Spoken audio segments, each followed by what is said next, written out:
அதோட வேலை முடிஞ்சதும் அந்த பறவை அங்க இருந்து பறந்து போயிடுது. கொஞ்ச நேரம் ஆன உடனே ஒரு கரடி அங்க வருது. அப்புறம் யானை வலியால துடிச்சிட்டு இருக்கிறத பார்த்த கரடி யானை கிட்ட சீக்கிரமா போய் கேக்குது.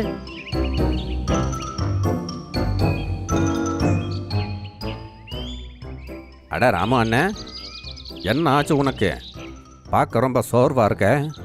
உன்னோட இடுப்பு நீல வண்ணத்தில் ஆயிடுச்சு. ஏதாச்சும் விஷ சாப்பாடை சாப்பிட்டியா? இல்ல, நான் அப்படி ஒண்ணுமே சாப்பிடல. நான் இப்போவே ஷேர்கானை கூட்டிட்டு வரேன். ஒருவேளை அவங்களுக்கு இதை பற்றி தெரிஞ்சுக்கலாம்ல அப்படின்னு சொல்லிட்டு அவன் அங்க இருந்து போயிடுறான்.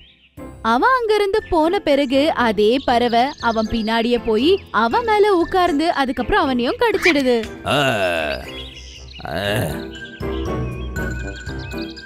கரடிக்கு தலை சுத்த ஆரம்பிக்குது. எனக்கு என்ன ஆகுது?